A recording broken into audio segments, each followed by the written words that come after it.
Hello and welcome to our YouTube channel. आपका बहुत बहुत स्वागत है। आज हम लोग पढ़ाई करने वाले हैं कि डाइजेस्टिव सिस्टम में कौन कौन से ऑर्गन्स होते हैं। तो सबसे पहले पढ़ेंगे हम माउथ के बारे में। माउथ, टीथ, टंग और सलाइवरी ग्लैंड्स। तो सबसे पहले डाइजेशन कहाँ से स्टार्ट होता है? माउथ से। हाथों के द्वारा हम अपने मुंह से अंदर लेते हैं, मतलब मुंह में लेते हैं हाथ के द्वारा, उसको बोलते हैं इंजेशन। और इंजेशन होता है सबसे पहले माउथ से। उसके बाद टीथ का काम होता है उसे बारीक बारीक टुकड़ों में तोड़ देना। फिर टंग जो होता है लार को मिलाता है। अब लार कहाँ से आता है? Salivary glands. और सलाइवरी ग्लैंड्स होती हैं 3 टाइप्स की। फर्स्ट होती है पैरोटिड ग्रंथि। पैरोटिड ग्रंथि के बाद होती है सबलिंगुअल ग्रंथि। और इसके बाद आती है सब मैक्सिलरी ग्रंथि। और इसे इंग्लिश में बोलते हैं पैरोटिड ग्लैंड, सबलिंगुअल ग्लैंड और सब मैक्सिलरी ग्लैंड। और इनका काम होता है लार निकालना, जो कि भोजन के साथ मिलकर भोजन को पचाने में मदद करता है। इसके बाद हम बात करेंगे अगले ऑर्गन के बारे में, जो कि होता है क्या? ग्रसिका। ग्रसिका एक कैनाल के टाइप एक रचना होती है जो लंबी होती है। और जो लार के साथ मिक्स हुआ भोजन है, सलाइवरी ग्लैंड्स के बाद जो लार मिल जाता है भोजन में, उसके बाद वो सीधे क्या करता है? ग्रसिका से भोजन को अंदर नीचे की ओर धकेलता है, जो कि कहाँ पहुँच जाता है? उसको आमाशय में। आमाशय में। और ये अमाशय क्या होता है? अमाशय एक थैली की जैसे रचना होती है डाइजेस्टिव सिस्टम में। और डाइजेस्टिव सिस्टम में जो अमाशय होता है, उसमें भोजन पहुंचने के बाद में क्या होता है? वहाँ पर भी 3 प्रकार की ग्रंथियाँ पाई जाती हैं, जिसमें अलग अलग प्रकार के जो पाचक रस है उत्सर्जित होते हैं, जो भोजन को पचाने में बहुत सहायता करते हैं। तो सबसे पहले होती है कार्डियक ग्रंथियाँ। और कार्डियक ग्रंथियाँ क्या सिक्रीट करती है? म्यूकस। भोजन के साथ भोजन को पचाने के लिए म्यूकस। और इसके बाद होती है सेकेंड टाइप की फंडिक ग्रंथियाँ। और फंडिक ग्रंथियाँ होती है 2 टाइप की। एक कुछ मुख्य ग्रंथियाँ होती है, जिससे पेप्सिन, रेनिन और लाइपेज नाम के जो पाचक रस है वो उत्सर्जित होते हैं, जो भोजन को पचाने के लिए हेल्प करते हैं, है ना।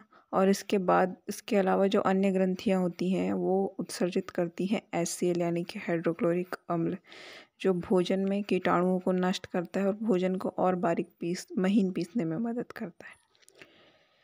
ठीक है। इसके बाद आती है पाइलोरी ग्रंथि, जो पाइलोरिक एसिड और म्यूकस, ये 2 प्रकार के पाचक अम्लों का या पाचक रसों का उत्सर्जन करती है और भोजन को पचाने में मदद करती है। इसके बाद जो है नेक्स्ट अंग होता है पित्ताशय, जिसे इंग्लिश में क्या बोलते हैं? गाल ब्लैडर, है ना।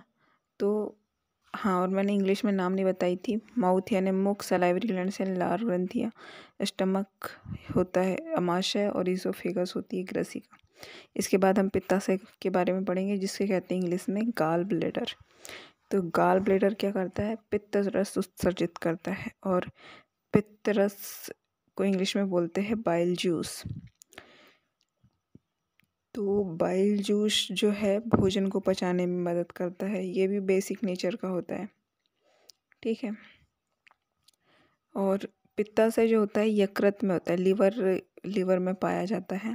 लीवर जो होती है सबसे बड़ी ग्रंथि है हमारे सिस्टम में। आप जानते होंगे ये बात, या नहीं जानते होंगे तो प्लीज़ नोट कर लीजिए कि यकृत सबसे बड़ी ग्रंथि होती है हमारे शरीर की।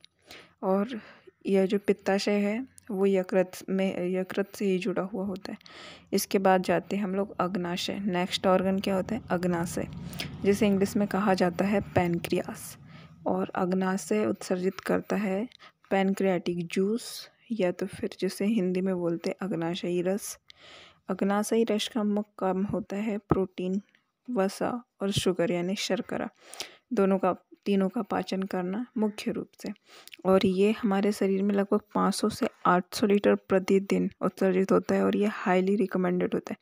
और सबसे बड़ी बात की है, सबसे ज़्यादा पाचन को प्रोत्साहित करता है, ठीक है। इसके बाद आती है छोटी आंत। छोटी आंत जो होती है इसमें फिंगर लाइक स्ट्रक्चर होते हैं। सबसे इसका मेन काम होता है क्या? एब्जॉर्प्शन करना, यानी कि अवशोषण करना। इसमें विलाई नाम के फिंगर जैसे छोटी छोटी या अंकुर जैसे छोटी छोटी रचनाएं पाई जाती हैं जो अवशोषण का काम करती हैं, और इससे एक पाचक रस निकलता है जिसे बोलते हैं आंत्रीय रस। ठीक है, इसका भी काम डाइजेशन, ये भी डाइजेशन में बहुत हेल्पफुल होती है, और ये साथ ही साथ भोजन को अवशोषित करती है। मतलब भोजन का जितना भी जटिल भाग है जो हमने लिया है, उसमें से अत्यधिक पोषक तत्वों का अवशोषण इन्हीं विलाई के द्वारा, यानी इन्हीं रसांकुरों के द्वारा किया जाता है। ठीक है, इसे विलाई कहा जाता है।